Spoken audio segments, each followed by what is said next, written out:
There are moments in your life that arrive disguised as something ordinary. They don't announce themselves with thunder or a sudden shift in the light. They slip into the room on quiet feet, dressed in the familiar clothes of a Tuesday night. You only recognize them for the thresholds they were in retrospect, when you look back and see the precise hairline crack where your life fractured into a before and an after. For me, that moment smelled like fabric softener and day-old coffee, and it had the specific, unbearable weight of Julian Vance's head resting on my shoulder. He was asleep, utterly boneless and surrendered to a trust one felt I had stolen, his breathing a slow, rhythmic tide against my collarbone. The television was still on, casting flickering blue ghosts across the walls of my small apartment, the sound muted hours ago. We'd started the night on opposite ends of the couch, a safe and calculated continent of worn upholstery between us, a buffer zone for a friendship that I had spent 4 years meticulously curating and protecting from the one truth that could shatter it. Now his arm was draped across my stomach, his hand curled loosely near my hip, and every point of contact was a brand, a searing, beautiful agony. This was the ritual we had fallen into, a dangerous, unspoken dance of proximity that had become the central pillar of my existence, and, I suspected, the source of my eventual ruin. And in the silent, blue-lit room, with the city humming a distant lullaby outside my window, I had the terrifying and deeply clarifying thought that if this was the ruin, I would gladly burn. We met, as most college athletes do, in a haze of chlorine and exhaustion. I was a diver, he was a swimmer. The distinction was important, at least to us. My world was one of quiet verticality, of solitary focus on a narrow board, a brief, violent communion with gravity, and a clean entry into the silence of the water. His was a world of horizontal chaos, of churning limbs and stolen breaths, of racing the clock and the man in the next lane. I was the team's quiet observer, the one who saw things in frames, a habit from my life outside the pool as a photography student. I saw the way light caught the water droplets on the starting blocks, the grim determination in a swimmer's face during the final lap, the subtle language of a coach's hands. Julian was the opposite of quiet. He was a supernova of easy laughter and boundless energy, a sprinter who attacked the water with a joyful ferocity that left everyone else in his wake. He was all bright, toothy smiles and a voice that could carry across the deafening echo of the natatorium. He was, to put it simply, the sun, and I had always been a creature of the shade, more comfortable watching the light than standing in it. Our friendship didn't make sense on paper. The divers and swimmers on the team coexisted, but we rarely intertwined. Our training schedules were different, our mindsets fundamentally opposed. We sought perfection in stillness and explosion. They sought it in endurance and relentless motion. But Julian had a way of demolishing boundaries with a casual grin. He found me one afternoon in the library, where I was hunched over a series of contact sheets, trying to find the one perfect shot from a roll of film. He didn't ask what I was doing. He just pulled up a chair, dropped a mountain of textbooks on the table with a thunderous clap that made the librarian glare, and said, "All right, Leo, you're the smart one. Explain covalent bonds to me like I'm 5 years old and possibly concussed." He wasn't, of course, concussed, and he certainly wasn't dumb. He was a brilliant software engineering major who just processed the world differently. He needed to talk things through, to bounce them off someone, to turn abstract concepts into a tangible conversation. I, on the other hand, needed to listen. It was a perfect, unexpected symbiosis. That became our pattern. He would supply the noise, and I would supply the quiet. He would talk for hours about code, about race strategy, about some girl from his economics class who had smiled at him, and I would listen, sketching in my notebook or editing photos, offering a word here and there. I became his sounding board, his anchor. He, in turn, became my window to a world of effortless social grace I could only ever observe from a distance. He dragged me to parties I would have never attended on my own, introduced me to people with a proud, "This is Leo, he's basically a genius," and somehow made me feel less like a ghost haunting the edges of college life. He never seemed to notice that I rarely spoke in those loud, crowded rooms. He never seemed to mind that my contributions to our conversations were often just a nod or a quiet question. He just seemed to need my presence, a calm port in his whirlwind life. And I was so desperate to be that for him, to be essential in some way, that I never questioned the imbalance. The feelings I developed for him were a slow bloom, an insidious and beautiful vine that wrapped itself around my heart so gradually I didn't notice until it was too late to cut it away. It wasn't one single moment. It was 1,000 tiny, insignificant ones. It was the way he'd absent-mindedly push his wet hair off his forehead after practice, the earnest frown of concentration he'd get when debugging a line of code, the sound of his laugh, a full-bodied bark of genuine amusement that made you want to laugh with him, even if you didn't get the joke. It was watching him from the high dive, a flash of gold and white in the blue water, a creature of pure, unadulterated power. I started capturing him on film, not overtly, but in the periphery of my shots. A candid photo of him cheering for a teammate, his face alight with uncomplicated joy. The back of his head as he studied in the library, the late afternoon sun turning the tips of his hair to spun gold. These photos were my secrets, stored in a box under my bed, a silent, silver gelatin testament to a love I was certain could never be spoken. He was Julian, the campus golden boy who dated the captain of the volleyball team, who spoke of a future with a wife and a dog and a house in the suburbs. He was irrevocably, undeniably straight. And I was the quiet, artistic friend who was good at keeping secrets, especially his own. For years, I lived within the carefully constructed architecture of our friendship. I built walls and reinforced them. I learned the precise calculus of how long a friendly hug could last before it became something else. I mastered the art of the casual, platonic compliment. I became an expert in redirection, steering conversations away from my own dating life, which was, for all intents and purposes, non-existent.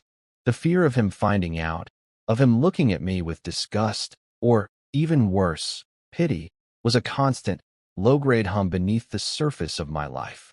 It was a fear so profound that it overshadowed the loneliness. The friendship we had was too precious to risk. Being his confidant, his quiet place, was a privilege I was not willing to sacrifice on the altar of a hopeless crush. So I buried it. I packed it down deep, covered it with layers of feigned indifference, and told myself that this was enough. To be in his orbit was enough. To be the one he turned to for help with chemistry or a rant about his coach was a form of intimacy in itself, and I starved myself on those scraps, convincing myself I was full. The first crack in that carefully constructed world appeared in the winter of our junior year. It was a Tuesday night, heavy with the threat of snow, the sky a bruised purple. He showed up at my apartment door just after midnight, without calling first, which was unusual for him. He was wearing a thin hoodie, no jacket, and his face was pale and tight. He'd just broken up with Sarah, the volleyball captain, his girlfriend of nearly 2 years. It wasn't a gentle parting of ways, it was a detonation. I didn't have to ask for the details.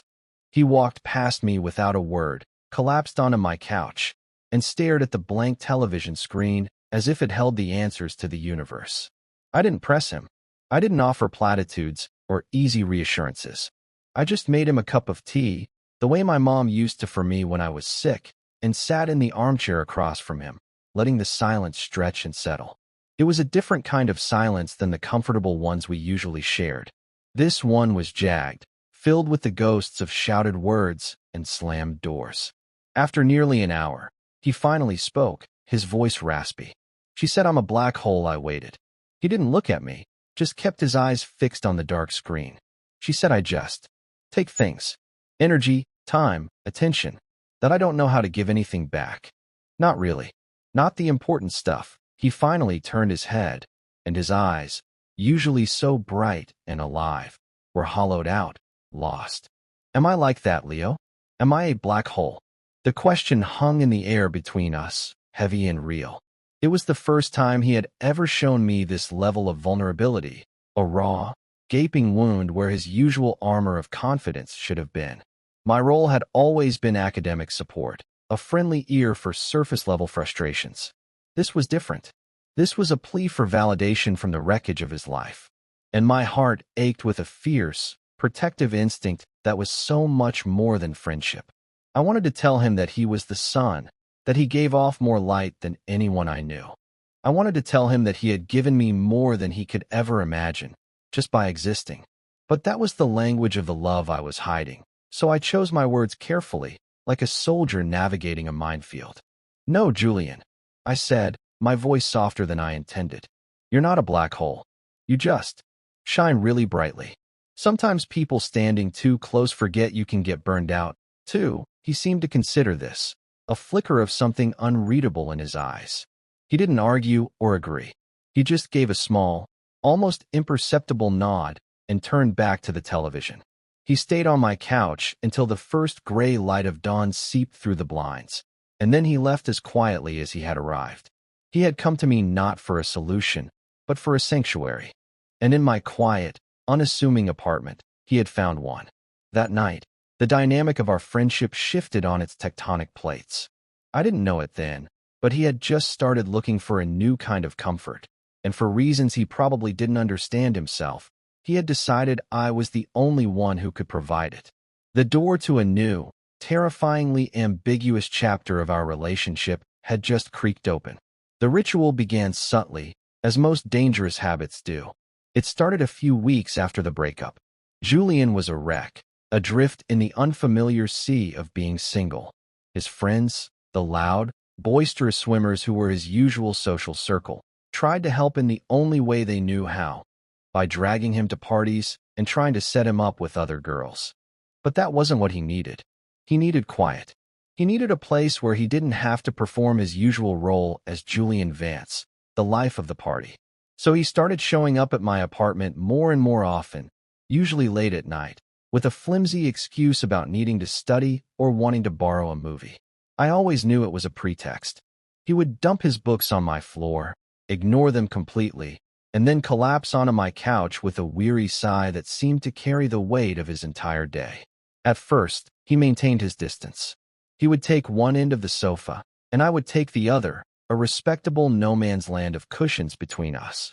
We would put on a movie, something mindless and loud that required no emotional investment, and he would slowly, imperceptibly, unwind.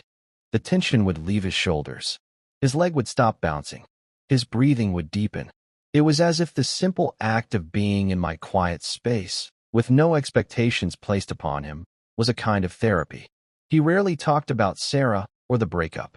Instead, he would talk about practice or a frustrating bug in his code, or nothing at all. Sometimes we would sit for an entire 2-hour movie in near silence, the only sounds the film's soundtrack and the hum of my old refrigerator. I cherished these nights with a desperate, secret fervor.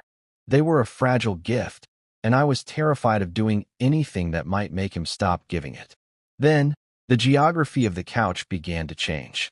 It happened in small, almost accidental increments. One night, he stretched his long legs out, and his socked feet brushed against my thigh. A jolt, electric and sharp, shot through me. I froze, waiting for him to pull back, to apologize, to acknowledge the breach of our unspoken treaty. But he didn't. He just left his feet there, a casual, thoughtless point of contact that was anything but casual or thoughtless to me. I spent the rest of the movie hyper-aware of the slight pressure, the warmth seeping through my jeans, my entire nervous system screaming at the proximity. Another night, he fell asleep, and his head lolled to the side, coming to rest on the cushion just inches from my shoulder. I sat ramrod straight for an hour, barely breathing, studying the relaxed line of his jaw and the impossibly long lashes fanned out against his cheek. Each small encroachment felt like a test, a question being asked in a language I was afraid to interpret. My mind became a frantic translation service, working overtime to decipher the meaning behind every gesture. Was this just what straight guys did when they were comfortable with a friend? Was he so starved for simple, non-sexual physical contact after his breakup that he was turning to me to fill the void?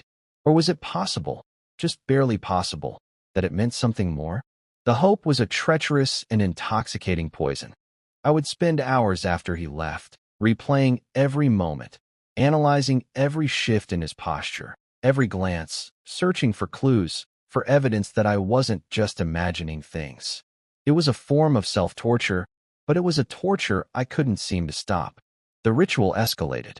The space between us on the couch dwindled from a continent to an island, then to nothing at all. He started using my leg as a pillow, resting his head on my thigh while he scrolled through his phone, as if it were the most natural thing in the world. The first time he did it, I felt my muscles lock up, my entire body turning to stone. He must have felt my tension, because he looked up at me, a slight frown on his face. "You good?" he asked, his voice muffled by my jeans.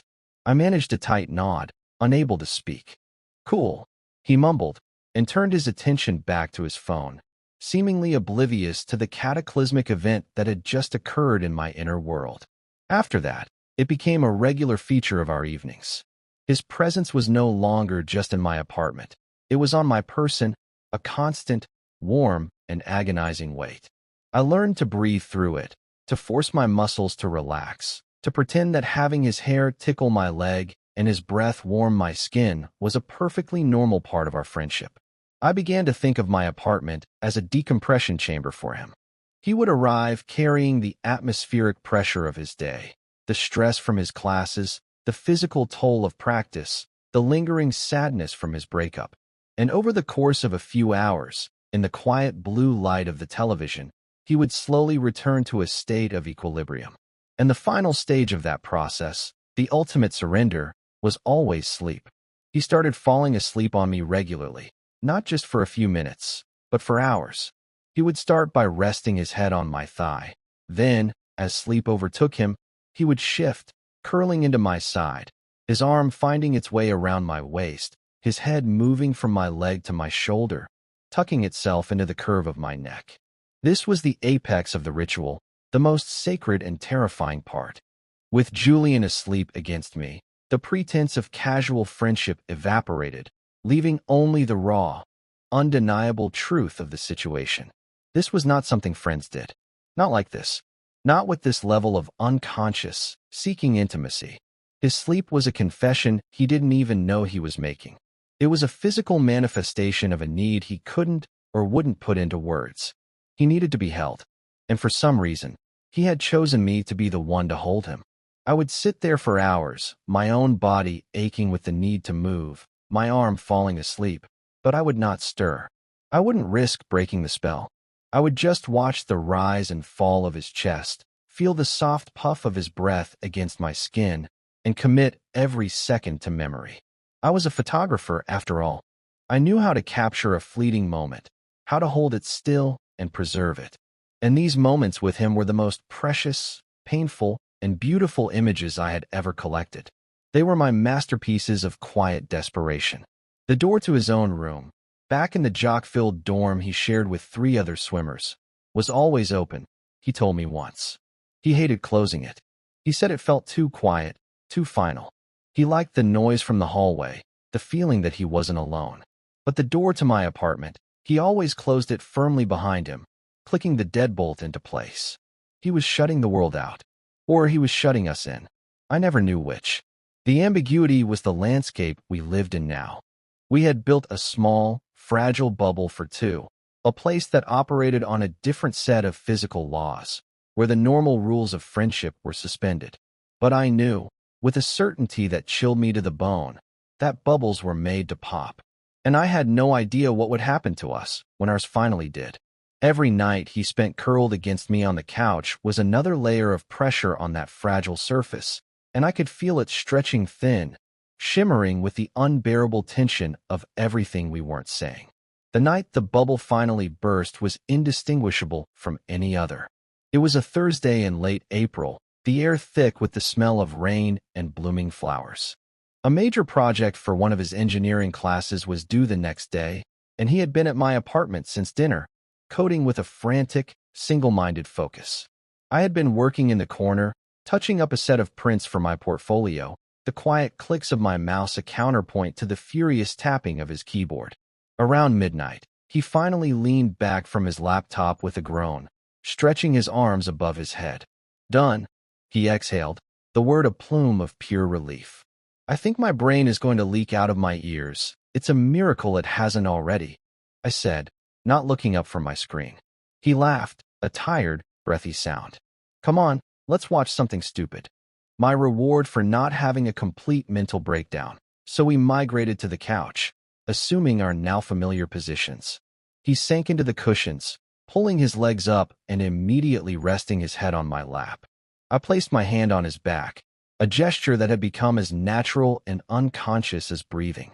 We put on some terrible action movie we'd both seen a dozen times. The dialogue was awful, the plot nonsensical, but it was a comforting noise. For a while, everything was normal. He scrolled through his phone, I watched the movie, and the quiet intimacy of our ritual settled around us like a warm blanket. But tonight, something was different. There was a restlessness in him I hadn't felt before. He couldn't seem to get comfortable, shifting every few minutes. His thumb swiped aimlessly across his phone screen, not really seeing anything. The movie ended. The credits rolled, casting a stark, white light across the room. I reached for the remote to turn it off, but Julian's hand shot out and covered mine, stopping me. His fingers were warm, his grip surprisingly firm. Leave it, he said, his voice quiet. So I did.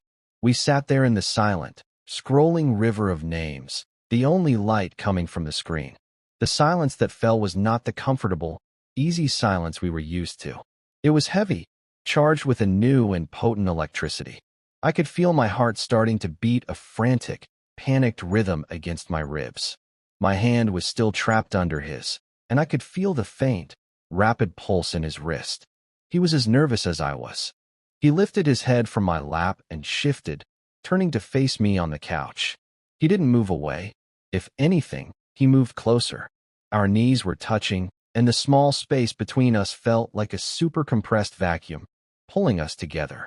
He was looking at me, really looking at me, in a way he never had before. His gaze was intense, searching. It felt as though he was trying to read the last 4 years of my carefully guarded secrets from my eyes. I felt stripped bare, completely exposed. I wanted to look away, to break the connection, to retreat to the safety of our old dynamic, but I was pinned by his stare. I had spent years observing him from a distance, through the lens of a camera or from across a room. Now, the lens was gone, and he was the one doing the looking. And what he saw? I had no idea. Leo, he whispered, and my name sounded like a foreign word on his lips, freighted with a new and unfamiliar weight. I couldn't form a response. I could only meet his gaze, my breath caught somewhere in my throat. He swallowed, a small, audible click in the silence. His eyes, which I had always thought of as a simple, uncomplicated blue, seemed darker now, deeper, filled with a universe of confusion and want. He wet his lips, and his gaze flickered down to my mouth for a fraction of a second, a movement so quick I might have imagined it. But I didn't. I knew I didn't. The air crackled. The world seemed to shrink until it was nothing more than the few inches of charged space between our faces. Would it be okay? He asked, his voice barely a murmur, raw with a vulnerability that shattered me. He didn't have to finish the sentence. I knew what he was asking. It was the question I had dreamed of and dreaded in equal measure for 4 years. It was the question that could save me or destroy me. And in that moment, looking into his terrified, hopeful eyes, I realized there was no difference between the two. To be saved by him would be a kind of destruction, a leveling of the fortress I had built around my heart. And to be destroyed by him would be its own kind of salvation, a release from the agony of this unspoken thing. I didn't answer with words. I couldn't. I just gave a single, slow nod. It was all the permission he needed. He leaned in, closing the final, impossible distance between us. The first touch of his lips was impossibly soft, hesitant, a question in itself. It wasn't a kiss of passion or demand. It was a kiss of quiet, desperate confession. It tasted of uncertainty and a deep, aching loneliness I suddenly understood was not just my own. I felt the tension drain out of him, a long, shuddering sigh of relief that he breathed into my mouth.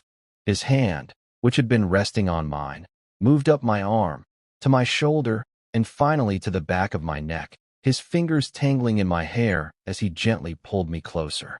And I responded, my own hands coming up to cup his face, my thumbs stroking the rough stubble on his jaw. The kiss deepened, but it never lost its quality of gentle discovery. It was a conversation we were finally having after years of silence, a mapping of new territory, a quiet acknowledgement of a truth that had been hiding in plain sight all along. In the flickering white light of the credits, in my small, safe apartment, the world I had known cracked open and rearranged itself into something new, something terrifying, and something more beautiful than I had ever allowed myself to imagine. The bubble had popped, and we were floating in the aftermath. The morning after was a study in silence and absence. I woke up alone on the couch, a blanket I didn't remember pulling over myself tucked neatly around my shoulders. The television was off. The apartment was still and quiet, filled with the pale, unforgiving light of a new day. For a moment, a blissful, hazy moment, I thought he might be in my kitchen making coffee, that this was the beginning of our new reality. I held on to that fragile hope as I sat up, my body stiff, my lips still tingling with the ghost of his. But a quick glance around the room confirmed the truth. His laptop was gone. His sweatshirt, which he had thrown over the back of my armchair, was gone. Julian was gone. He had slipped out sometime in the pre-dawn hours, a thief in the night who had stolen the most precious thing I had and left only a profound and hollow silence in his wake. A cold, familiar dread began to seep into my bones. This was the scenario my fear had always scripted. The regret, the panic, the retreat. The kiss had been a mistake, a moment of post-breakup confusion and emotional vulnerability on his part. And now, in the clear light of day, he was horrified by what he had done. I had been a port in a storm, a convenient body to cling to, and now the storm had passed, and he had sailed on, leaving me wrecked on the shore. The thought was of physical pain, a sharp, twisting knife in my gut. I had allowed myself one night, just a few hours, of pure, unadulterated hope. And the price for that brief indulgence was this crushing, absolute certainty that I had just lost my best friend. I tried to rationalize. Maybe he had an early class. Maybe he didn't want to wake me. I sent him a text, trying to sound casual, breezy, like the person I had been before our worlds had tilted on their axis. Hey, you forgot your... Wait. No, you actually remembered all your stuff for once. Hope the project goes well today.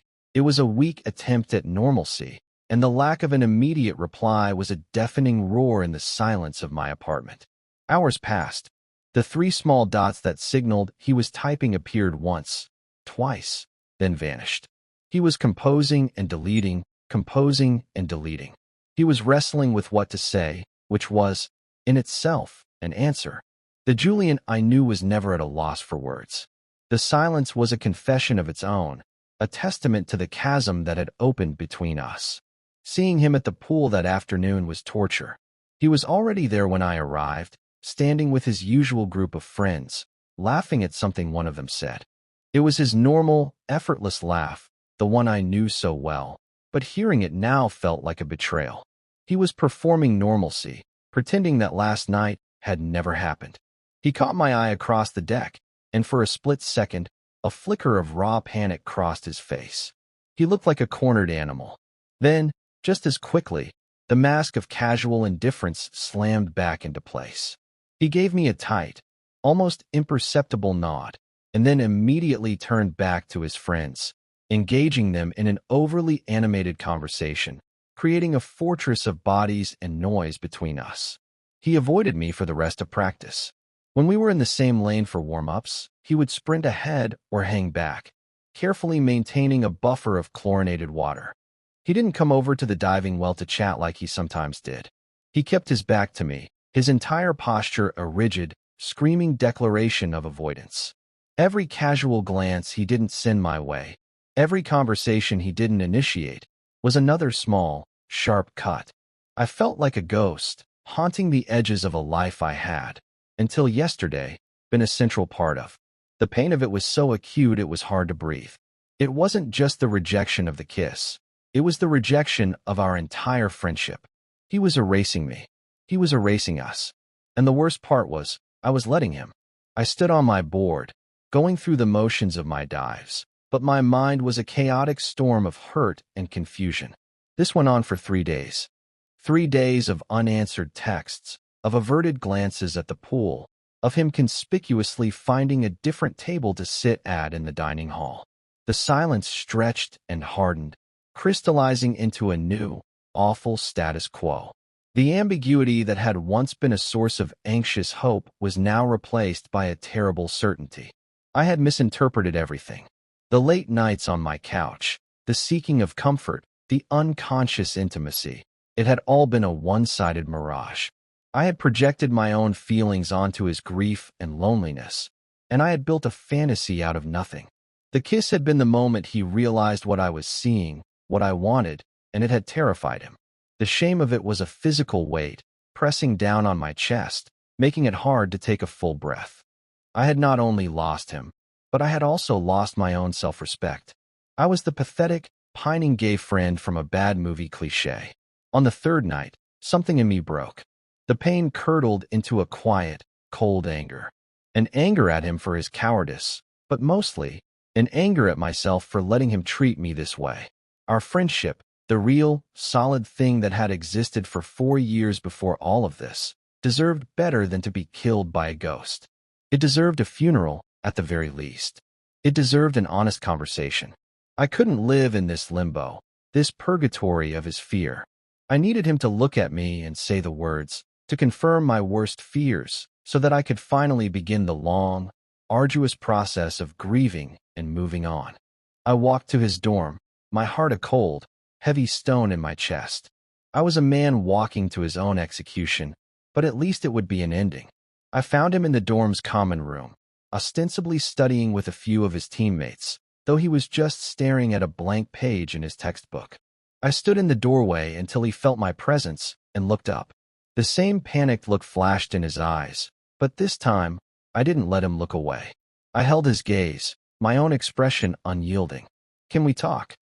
I said, my voice low and steady, though my hands were shaking. He hesitated, glancing at his friends, who were now watching us with mild curiosity. He looked trapped.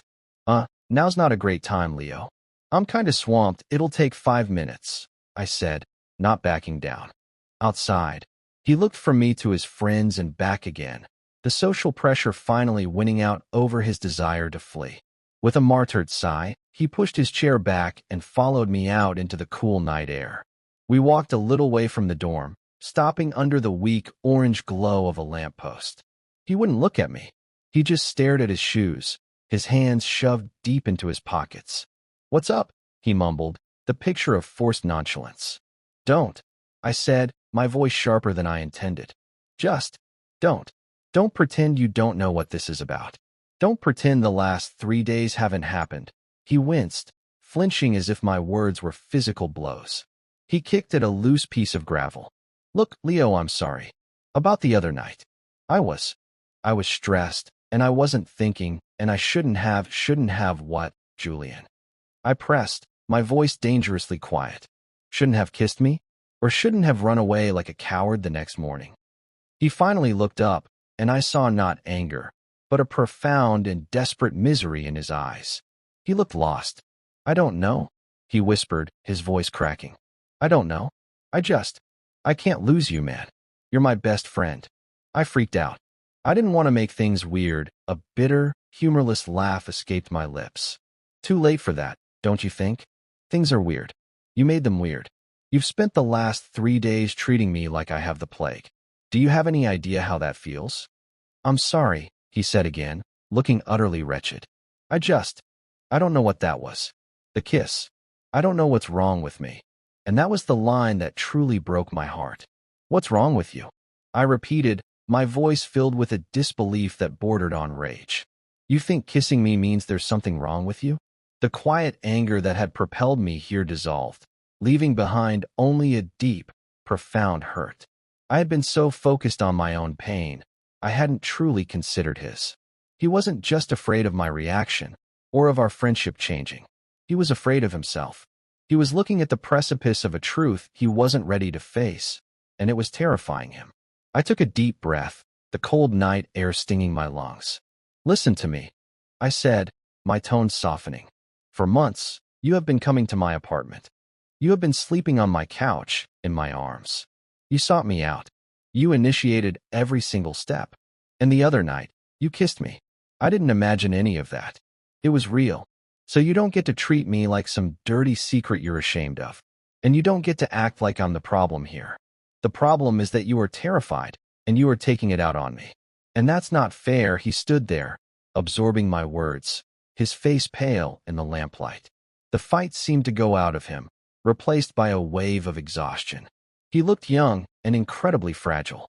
I don't want to be terrified, he whispered, so quietly I could barely hear him. I don't know how not to be, then start by talking to me. I pleaded, the last of my anger gone, replaced by the familiar, aching need to comfort him. Stop running. Just talk to me. Like we used to. He finally met my eyes, and I saw the conflict raging there. The fear and the yearning, battling for control. He didn't say anything else.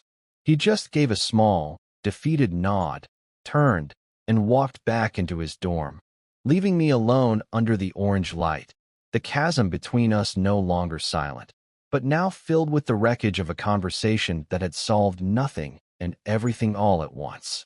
After our confrontation, the silence returned, but it was a different kind of silence.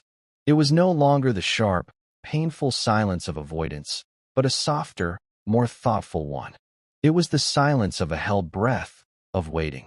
At practice, he started meeting my eyes again, offering small, tentative smiles that didn't quite reach his eyes but were an acknowledgement, a truce. He stopped running. We didn't talk, not really, but the aggressive wall he had built between us was gone, replaced by a fragile, shimmering space of uncertainty. I gave him that space. I understood, after our conversation, that this was no longer just about me and my feelings. This was about him, about a fundamental reevaluation of who he thought he was. I had been on my journey of self-acceptance for years. His had just been violently jump-started, and I couldn't rush his process, no matter how much I wanted to. A week passed like this, in a state of suspended animation. He didn't come to my apartment. The ritual was broken. The nights were long and quiet, and achingly lonely. I missed him with a physical intensity that surprised me. I missed not just the impossible intimacy of our cuddling, but the simple, easy companionship that had preceded it. I missed his loud laugh and his stupid questions about chemistry. I began to resign myself to the fact that I might have won the battle for honesty, but lost the war for our friendship. Maybe the truth was too big a thing for our small, carefully constructed world to contain. Maybe he needed to go figure himself out on his own, and I would have to learn to live with the ghost of him on my couch. Then, one night, there was a soft knock on my door. It was so quiet I almost thought I'd imagined it. It wasn't his usual confident, rhythmic knock. It was hesitant, questioning. My heart leaped into my throat. I opened the door, and there he was. He looked tired. He was holding his laptop in one hand and a rumpled pillow in the other, his own pillow from his own bed. He didn't offer an excuse. He didn't pretend he was there to study. He just looked at me, his eyes filled with a quiet plea. "Can I come in?" he asked, his voice low. I stepped aside, and he walked in, closing the door softly behind him. He didn't go to the couch. He just stood in the middle of my small living room, looking lost. "I'm sorry," he said finally. The words were not a mumble this time. They were clear and direct. He was looking right at me. For how I acted. For running. For being a coward. "You were right. It wasn't fair to you, okay?" I said, my own voice quiet. "Thank you." He took a deep breath. "I've done a lot of thinking. This past week. About everything. About why I was always coming here. Why I felt better here. Safer." He paused, struggling to find the words. "When I was with Sarah, I was always playing a part. The good boyfriend. The happy jock. It was exhausting. And when that ended, I felt completely empty.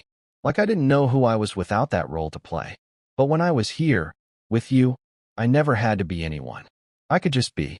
And that it felt like the only real thing in my life." He finally looked down at the pillow in his hands, a faint blush creeping up his neck. I kept telling myself it was just friendship. that I was just lonely. But that night, when I kissed you, it wasn't a mistake. I was terrified that it wasn't a mistake. It felt right.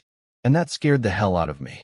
Because it meant that everything I thought I knew about myself, everything I'd been planning for my whole life, might be wrong. He looked up again, his eyes shining with unshed tears. I don't have all the answers, Leo. I'm still scared. But I know one thing for sure. I don't want to lose you. And I don't want to go back to pretending. I'm tired of pretending. He took a tentative step closer to me. I don't know what this is, he said, his voice dropping to a whisper. But I want to find out. If you'll let me. If you still want to. The hope I had so brutally suppressed, the hope I had told myself was a dangerous poison, bloomed in my chest, fierce and bright and painful. He was offering me not a perfect, neatly packaged romance, but something far more valuable, his honesty, his confusion, his fear. He was inviting me into the messy, uncharted territory of his own heart. I closed the small distance between us and gently took the pillow from his hand, tossing it onto the couch. Then I took his other hand, the one that wasn't holding his laptop, and squeezed it. His fingers curled around mine, a desperate, anchoring grip. I still want to, I said, my voice thick with emotion. A wave of relief washed over his face, so profound it was like watching the sun break through the clouds. He didn't kiss me again. Instead, he just leaned forward and rested his forehead against mine, closing his eyes. We stood like that for a long time, in the middle of my living room, just breathing each other in. It was an intimacy that was deeper than any kiss, a quiet, mutual surrender. There were no more pretenses, no more unspoken rules, no more fear of interpretation. There was only the solid, grounding reality of his hand in mine and the shared, shaky breath of a new beginning. The weeks that followed were a process of gentle, deliberate rediscovery. We were not just friends, and not yet boyfriends. We were something in between, two people learning a new language together, one hesitant word at a time. The frantic, analytical part of my brain, the part that had spent years dissecting his every move, finally went quiet. It was replaced by a sense of calm, a feeling of being present in a way I had never been before. The couch ritual returned, but it was transformed. It was no longer a dance of ambiguity and plausible deniability. When he rested his head in my lap now, it was an intentional act of affection. When I wrapped my arm around him, it was a clear statement of care. The anxiety was gone, replaced by a quiet, solid certainty. We started to build a new life in the small spaces. It was a life made of domestic, unremarkable moments that felt more profound than any grand romantic gesture. It was him leaving a toothbrush in my bathroom without asking, its bright green bristles a cheerful invader next to my muted gray one. It was me learning that he liked exactly 1.5 sugars in his coffee and having it ready for him when he stumbled out of my bedroom in the morning. He had started staying the night, really staying, sleeping in my bed, his long body curled around mine, one of his arms always thrown protectively over my chest. The first morning I woke up like that, with the sun streaming through the blinds and the solid weight of him against my back, I felt a sense of peace so deep it felt like settling into my own bones for the first time. This was home. It wasn't just a place. It was this feeling, this person. We talked. We really talked, for the first time. He told me about the immense pressure he'd always felt to fit the mold his father, a former football star, had laid out for him. The successful athlete, the handsome engineer, the guy who gets the girl. He confessed that his relationship with Sarah had felt more like fulfilling a requirement than a real emotional connection. I, in turn, told him about my own loneliness, about the years I had spent feeling like an observer in my own life, always behind a camera, never truly in the frame. We laid our secrets and our fears out between us, treating them with a gentle reverence. We were not just lovers. We were healers, tending to the old, hidden wounds in each other that we had never shown to anyone else. Our public life changed slowly. On the team, our friends noticed the shift. They noticed that we were now a package deal, that where you found one of us, the other was usually close by. There were a few raised eyebrows, a couple of whispered questions, but Julian handled it with a newfound, quiet confidence that I admired. He didn't make a grand announcement. He just existed with me, unapologetically. If someone made a comment, he would just meet their gaze with a calm, unwavering stare until they backed down. He was protective of me, of us, in a way that made my heart ache. He was no longer the sun god, radiating light for everyone. He was focusing his warmth, his energy, on me, on us, on this small, precious world we were building. He was learning to give back the important stuff. One afternoon, we were back in my apartment. I was developing film in my makeshift darkroom, the bathroom, and he was sitting on the edge of the tub, watching me in the dim red glow of the safe light. He was quiet, just observing the magic of the process, the way an image slowly emerged from the blank white paper submerged in the chemical bath. It was one of the photos I had taken of him months ago, before everything, a candid shot of him on the pool deck, laughing. "You see things differently, don't you?" he said softly, his voice a low rumble in the small, dark space. "What do you mean?" I asked, gently agitating the developer tray. "I don't know," he said, thoughtful. "It's like you were always seeing this. Seeing me. The real me. Even when I couldn't see it myself. It's in your pictures. It's in the way you look at me." I pulled the print from the developer and slipped it into the stop bath, the image now fixed. It was true. In the photo, he was beautiful and vibrant, but his eyes held a trace of something I had always seen, a flicker of loneliness, a yearning for something he couldn't name. I had seen him, all of him, from the very beginning. "I always saw you, Julian," I said, my voice quiet in the dark. He reached out and placed his hand on the small of my back, a simple, grounding touch. "I know," he said. "I think I'm finally starting to see me too. And I'm starting to see you." That, I realized, was the heart of it all. It wasn't just about him coming to terms with his sexuality or me finally having my feelings returned. It was about two people who had been living partially obscured lives, one hiding behind a camera and the other behind a performance of masculinity, who had finally found someone who saw them clearly. We were each other's darkroom, the safe, quiet space where the truth could finally be developed, where the hidden parts of ourselves could emerge from the shadows and become real. We are not a threshold anymore. We are a room. We are a home, with a door that closes firmly, not to shut the world out in fear, but to keep our own quiet, beautiful peace safe within. The ritual of the couch is now just one of many small, daily intimacies, an echo of the anxious, hopeful time that led us here. Sometimes, when he's asleep against me, his breathing a slow tide, I think about the hairline crack that split my life into a before and an after. I used to think of it as a point of breakage, a moment of ruin. But I see now that it wasn't a fracture. It was a seed that had been planted long ago, in a haze of chlorine and exhaustion, finally breaking through the surface. It wasn't a ruin at all. It was the beautiful, messy, terrifying, and ultimately healing process of beginning to grow. And we began to heal in the beautiful, honest silence we'd learned to create together.